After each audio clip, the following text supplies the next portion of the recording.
미국식 혹은 선진 문화를 도입하기 위해서 노력을 했습니다. 네이버는 좋게 봅니다. 근데 카카오는 지금 안타깝게도 AI는 결국 우리나라 기준으로는 D램 관련된 과거 실적이 있고 앞으로 실적이 기대된다는 기업들 존재해요. 대표적으로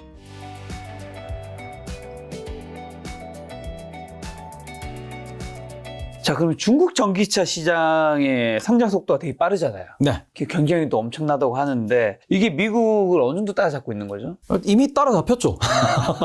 세계에서 제일 큰 시장 아닌가요, 지금? 시장도 제일 크고 그 다음에는 뭐 보급률, 판매량, 그다음에 생산량 이런 걸 보면은 뭐 글로벌 1등이 이미 됐다라고 보셔야 될 것 같습니다. 미국이 중국을 규제하는 이유는 AI도 그렇고 슈퍼컴퓨터도 과거에 규제를 했고요. 지금 반도체 규제하고 있고요. 전기차 배터리 규제합니다. 왜? 이미 미국이 좀 버겁기 때문입니다. 그렇죠. 바라봤을 때는 무섭기 때문에 규제를 하는 거거든요. 근데 그 상황에서 뭐 규제의 이유는 이게 뭐 불공정 경쟁도 있을 수 있고요. 뭐 여러 가지가 있을 수 있는데 그런 모든 것들을 종합해 보면은 이미 전기차 시장에서 중국은 미국을 따라잡았다. 그리고는 이게 이제 미국으로 침범하는 걸 막기 위해서 어찌 보면 벽을 세운 게 IRA가 될 것이고 그런 부분에서 여러 규제를 하고 있는 것이고 그게 과연 중국이 저가로 돌려서 공격을 하는 거고 요거를 미국이 얼마나 방어해낼 수 있을 것인가. 그런 정도로 보시는 게 맞지 이게 미국을 따라잡았다라고 표현하기는 미국이 한 게 없고요. 그러고는 또 중국이 여기서 더 공격적으로 나올 수 있냐 그러면은 그 상황에서는 결국 브랜드 신뢰 같은 것도 좀 쌓여있기 때문에 지금은 그냥 우리가 응원할 수밖에 없습니다. 누가? 미국 기업들이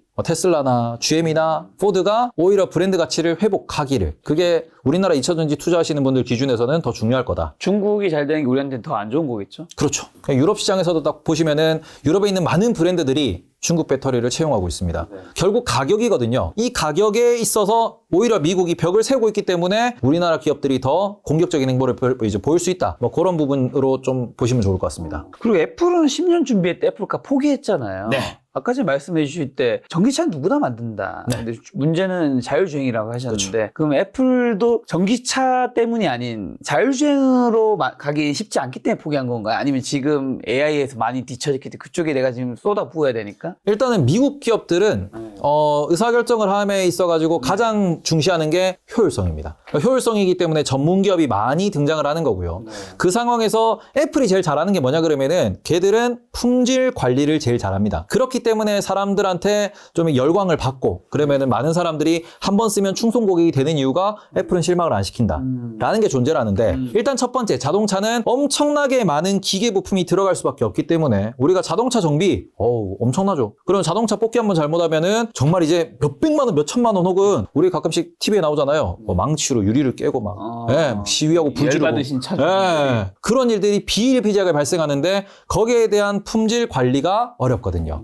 그 전에 우리나라에 들어와서 뭐 기아랑 얘기를 했다. 뭐 이런 얘기도 많이 돌았는데 맞아. 그때도 핵심이 되는 거는 결국 퀄리티였습니다. 품질을 얼마나 유지할 수 있느냐. 이 정도까지 만들어줄 수 있겠느냐. 안 되거든요. 그러다 보니까 전 세계 자동차 업계를 담아놨다고 하는데 결국에는 애플이 그런 품질 이슈도 있고요. 그리고는 최근에 얘기가 나온 거는 자율주행 데이터. 말 그대로 자율주행이 핵심이라고 하고 소프트웨어를 잘하는 애플이 소프트웨어로 승부를 보려고 했더니 이미 엔비디아나 테슬라는 저 앞에 앞서가 있는 상황이고 그 상황에서 테슬라는 지금도 어마어마하게 많은 데이터를 누적하고 있습니다. 애플은 뭐 웨이모도 마찬가지겠지만 데이터를 쌓았다고 해봤자 실험, 그러니까 말 그대로 이제 랩 스케일 수준이거든요. 근데 테슬라는 파일럿 스케일을 넘어서 진짜 필드 스케일로 데이터를 모아놓고 있습니다. 그 차이를 넘어갈 수가 없는 거예요. 그러다 보니까 제일 잘하는 게 뭐냐? 소프트웨어다. 그럼 소프트웨어에서 지금 뭔가 해결책이 나온 기술이 뭐냐? AI다. 그러다 보니까 이 인력들을 돌렸다라고 보시는 게 가장 합리적이지 않을까. 그래서 미국 기업들은 합리적인 걸 제일 중시하기 때문에 전문 기업이 많고 한쪽 방향으로 계속 뻗어나가요. 도전도 하지만 안 되면 가지를 쳐내고 계속 선택과 집중을 합니다. 그러니까 우리나라처럼 이것저것 다 하는 게 아니에요. 백화점.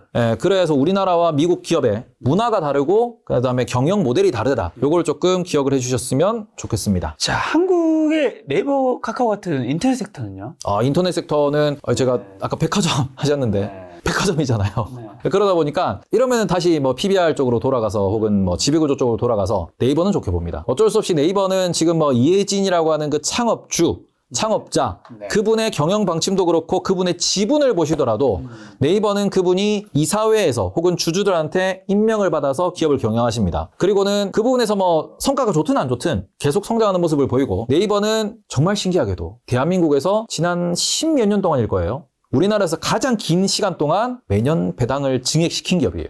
거기에 올라 있습니다. 그러니까 우리나라 기준에서 배당 황제주죠. 매년 증액을 시켰으니까. 그렇기 때문에 네이버는 뭐 주주하는 측면에서도 꾸준히 뭔가 이제 미국식 혹은 선진 문화를 도입하기 위해서 노력을 했습니다. 근데 카카오는 지금 안타깝게도 이미 뭐 2020년도에는 많은 분들이 이제 국민주라고 이제 얘기를 하셨지만 지금 많은 분들이 좀 이렇게 좀 나쁜 말을 하시죠. 왜냐하면은 이게 쪼개기에 분할 상장에 이미지가 너무 안 좋아졌어요. 네. 이전에 이미지 진짜 좋았는데. 근데 카카오는 지금도 현실적으로 말씀을 드리면 카카오 게임즈까지 IPO했죠. 게임즈 뱅크 페이 IPO했습니다. 끝이냐? 카카오 모빌리티 IPO 있고요. 카카오 엔터테인먼트 IPO 있고요. 카카오 페이지 IPO 있습니다. 그래서 흔한 말로 속된 말로 이러잖아요. 그 나중에 키읔이랑 아랑 분할해서 상장할 거다. 이런 얘기까지 나오다 보니까 이게 근데 그게 어쩔 수가 없어요. 상장 조건으로 투자를 받았기 때문에 그러니까 뭐 과거에는 그게 어찌 보면은 빠른 성장을 위해서 어쩔 수 없는 선택이었지만 그게 지금 발목을 잡는 게 카카오입니다. 그래서 오히려 카카오 뱅크를 보시고 카카오 게임즈를 보시면은 좀 더 뭔가 이 정도 실적이 좋네,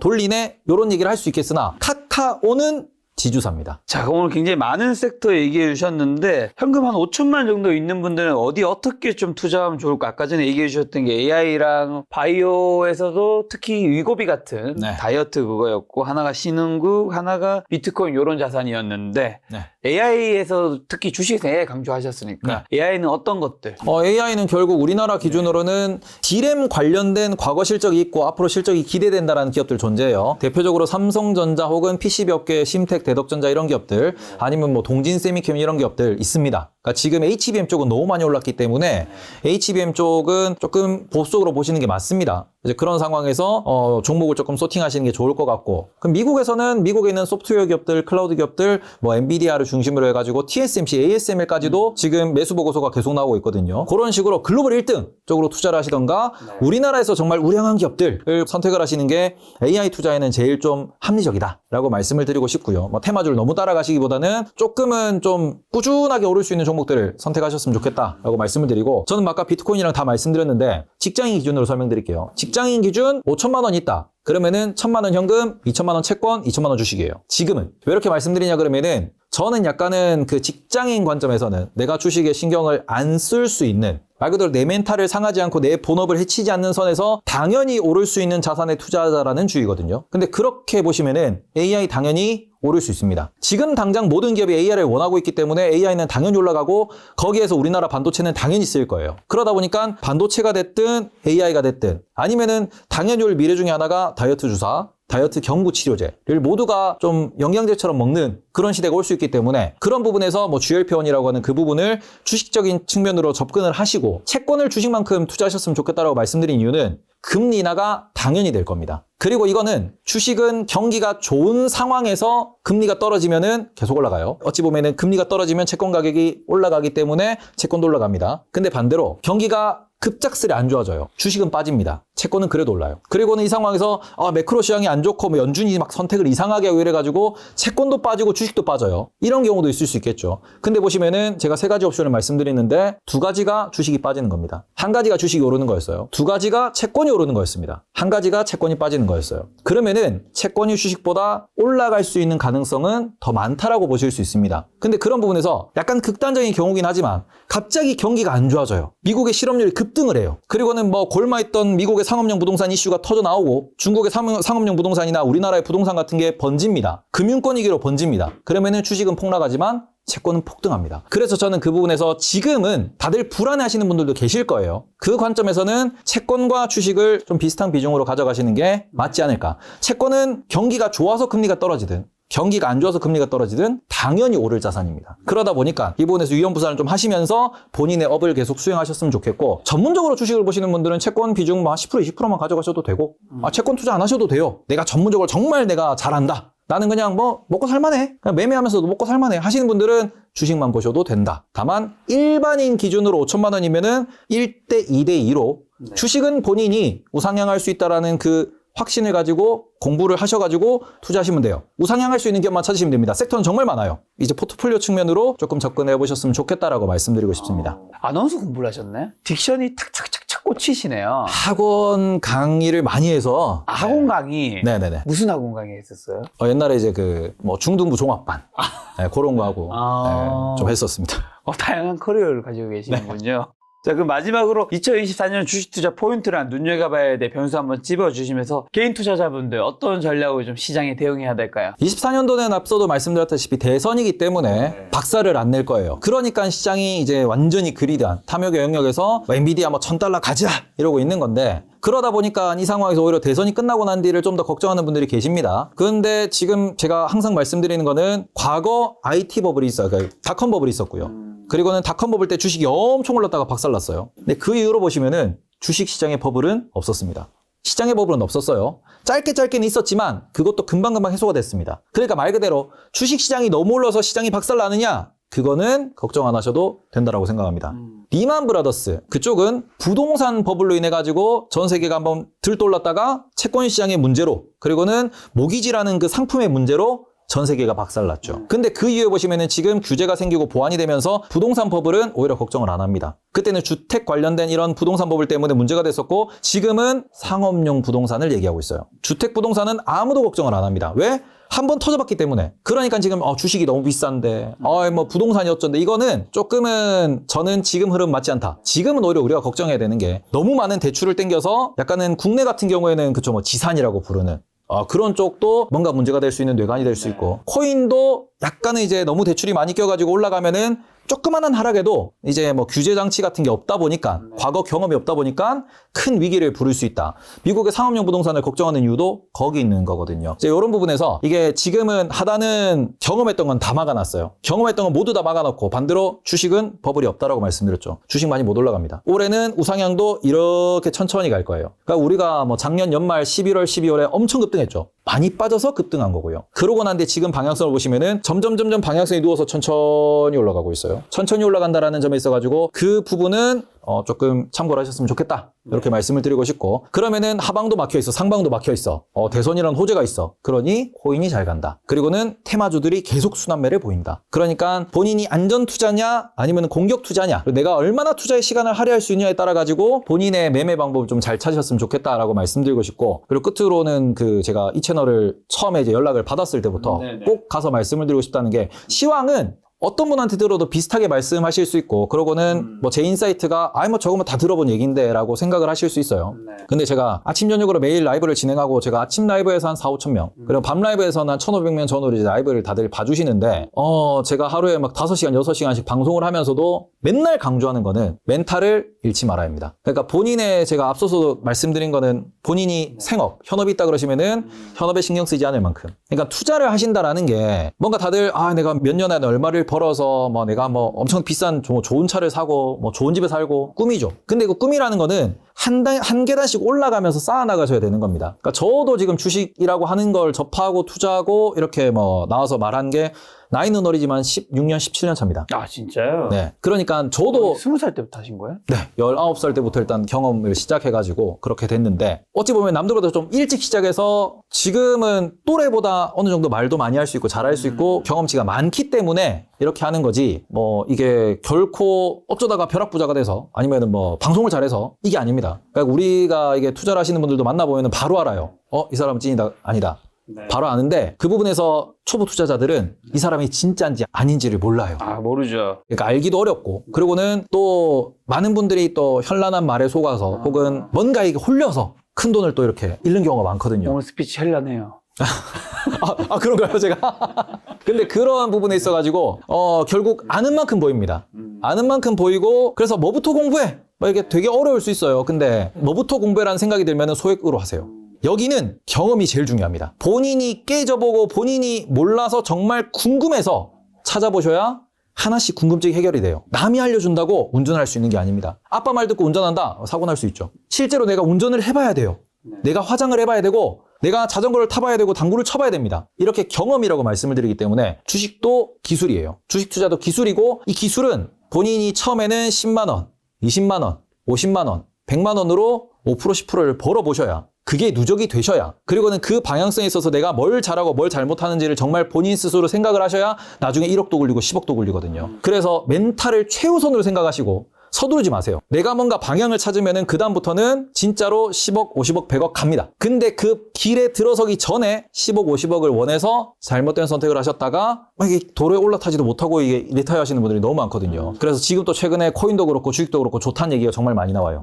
투자를 해야 된다는 얘기가 정말 많이 나옵니다. 근데 지금이 정말 위험한 시기예요. 네. 그렇기 때문에 지금 다들 이제 꿈에 들뜨고 막 엔비디아 막 너무 막 좋고 AI 너무 좋고 막 테마 얘기 나올 때마다 막 올라가고 이런 거에 지금 당장 올라타지 않으셔도 2020년대 올라타지 않으셨어도 작년부터 투자하신 분들 수익 내신 분들 많고요. 오히려 2020년대에 물렸다가 돈 많이 잃으셨다가 최근에 이렇게 상승장에서 오히려 공부해서 갈고 닦아서 플러스 내시고 더 많이 버시는 분들도 계십니다. 결국 본인의 기준을 잡으셔야 되고 본인의 멘탈을 관리하셔야 되고요. 그걸 찾으실 때까지는 조급하더라도 조금 기술을 갈고 닦는다는 생각으로 천천히 접근하셨으면 좋겠어요. 요럴 때 큰 돈 잃으면은 돌아올 수가 없거든요. 그렇죠. 재기가 쉽지 않겠죠. 네. 지금 마지막에 또 코인 얘기를 주셔서 하나 여쭤보고 싶은 게 원래 찰리 멍거 이제 고인이신 그분께서는 이제 비트코인이나 뭐 코인 자산은 똥이라 이런 표현을 쓰셨고 네. 뭐 워렌 버핏도 안 좋게 표현하셨고 네. 근데 같이 투자하신 분들은 대부분 사실 코인이라는 자산 자체를 다 안 좋아하잖아요. 네. 근데 이 코인이라는 게 이제 예전에 뭐 100분 토론에도 나오고 했었는데 그때 어떤 분이 얘기하셨는 게 그 위에 폭락하면서 누가 이제 나라를 살렸다 얘기하기도 하는데 그 위에 폭등하면서 돌아보면 이제 이게 코인 나온 지 한 15, 16년 된 것 같은데 네. 시간이 지남에 따라서 이 가치가 너무 달라지는 거죠. 그쵸. 여전히 저는 사실 그 가치 투자를 전문하신 분들이 말하는 가치가 없다는 말에 공감이 가는데 근데 어쨌든 결론적으로는 그분들이 했던 말들이 지금 현재 기점으로는 어쨌든 틀린 거잖아요. 어쨌든 이만큼 올라는 거를 그분들은 나는 이거 안 해도 나는 계산이 되는 걸로 퍼나 뭐 실적이 예상되는 걸 돈 벌 수 있다 하지만 어쨌든 다른 기회를 놓쳤다고 볼 수 있고 그분들이 했는 말을 듣고 또 다른 분들 그걸 안 해서 포모에서 않게 굶는 것도 있을 수 있잖아요. 야, 이런 것들 어떻게 좀 판단해야 될까요? 일단은 핵심이 되는 거는 본인이 이해가 되냐예요. 저도 비트코인이 2020년도에 막 올라갈 때 이해가 안 됐거든요. 지금 이해돼요? 그거를 제가 이해하기 위해서 공부도 많이 해보고 그 다음에는 실제로 비트코인 관련된 코인 관련된 업에 종사하시는 분들도 만나보고 정말 뭐 책도 많이 읽어보고 근데 그 결과에서 제가 내린 결론, 제가 이해한 결론은 이겁니다. 결국에는 주식이 더 못 오르고 부동산도 더 못 오르고 채권도 더 못 올라요. 나는 돈이 있어요. 그런 상황에서 전 세계 모든 사람이 비트코인은 압니다. 그렇죠. 제도권에서 인정도 해줬어요. 이건 최근의 일이죠. 그리고 그런 상황에서 차트가 만들어지고 추세가 만들어졌어요. 그러니까 이 상황에서는 모두가 아는 자산인데 오히려 숫자 없는 게 더 기회가 되는 거죠. 그러니까 가치로 보기보다는 유동성의 흐름을 자꾸 말씀드리는 게 여기서 유동성이 증가하면은 코인 올라갈 겁니다. 여기서 유동성이 떨어지면 코인은 떨어질 거예요. 근데 과거에 우리가 금에 대해서도 이렇게 많이들 얘기하셨어요. 금은 이자가 없다. 금은 새끼를 치지 않기 때문에 적어도 배당을 주는 주식에 투자해야 되지 않겠냐. 그렇죠. 그것도 같이 투자하시는 분들 얘기 많이 했죠. 근데 그 부분 놓고 보시면은 과거의 데이터를 쭉 놓고 보시면은 달러 가치가 떨어진 만큼 금 가치는 올랐어요. 그렇죠? 이제 그런 게 결국에는 유동성 관점에서 유동성을 흡수할 수 있는 수단이 비트코인이 된 겁니다. 저는 그렇게 해석을 하고 있기 때문에 이런 부분에서는 앞으로 그럼 유동성은 더 늘어날 것이고 그리고 소위 말하는 잉여 자산은 상위 1%가 들고 있는 잉여 자산은 더 많아질 거예요. 그러면은 그 부분에 의한 뭔가의 유동성 공급 역할은 비트코인이 계속 할 것이다. 그리고는 어찌 보면은 타이틀이 좋잖아요. 누가 만든지도 모르고 누가 관리한지도 모르고 그잖아요. 누가 들고 있는지도 모르고 발행량은 한정돼 있는데 근데 사람들은 이거를 본인의 지갑에 비트코인이 얼마나 있는지도 모르는데 갑자기 지갑들은 없어지고 지갑을 분실하고 그럼 점점 잠기는 물량은 많아지고 비트코인은 계속 올라가겠네 라는 얘기가 나오는 것도 일종의 어찌 보면은 하나의 뭐 밈이기도 하지만 지금의 유동성 흡수의 창구로서 비트코인이 사용되고 있다고 보시면은 좀 더 이해하기가 쉽지 않을까. 대출 잔액이 줄어들면 비트코인 빠질 겁니다. 대출 잔액이 늘어나면서 비트코인이 올라가고 있는 부분이기 때문에 그런 흐름으로 조금 측정해 보시면은 재밌을 것 같습니다. 혹시나 코인 투자하신 분들은 꼭 유동성의 양을 한번 체크해 보시는 게 좋겠다는 생각 들었습니다. 가시기 전에 마지막으로 그래도 첫 출연이신데 본인 유튜브 한번 홍보하고 가신다면요? 저는 아침에 시황 라이브를 매일 아침 8시 10분 정도부터 한 3, 40분 정도 하고 있는데 저는 가치 투자자예요. 저는 우량주를 투자하고 저는 장기 투자자입니다. 근데 제 방송을 아침에 한 4,000분이 보시는데 잘 모르겠어요. 항상 그 아침 방송 킬 때마다 니 덕에 단타가 잘 된다라고. 저는 미국장 빅테크를 분석을 하고 국내도 이제 대형주를 분석을 하면서 우량주, 배당주 이런 걸 좋아하거든요. 근데 많은 분들이 네. 제 방송을 보면 단타가 잘 된다고 그렇게들 얘기를 하셔가지고. 목소리가 뭔가 단타를 해야 될 것 같은 느낌이. 들으면서 뭔가 단타 치면 잘 될 것 같은. 저는 장전에 방송을 끕니다. 아, 진짜요? 근데 어찌 보면 이제 미국에서 이슈, 장전 뉴스 보고서들을 말씀드리는데 이제 거기에서 도움을 많이 받고 계신다고 하셔서 그런 아침 라이브를 진행하고 있는 테이버고요. 저는 지금 17만 정도 됐고 설명왕 테이버가 제 채널입니다. 알겠습니다. 많은 분들 제가 고정 댓글 남겨놓을 테니까 타고 넘어가시면 테이버님의 재밌는 입담과 인사이트 아마 들을 수 있지 않을까라는 생각 들었습니다. 오늘 만난 손님은 테이버님이었습니다. 지금까지 소중한 시간 함께 해주셔서 정말 감사합니다. 오늘도 김 작가였습니다. 고생 많으셨습니다.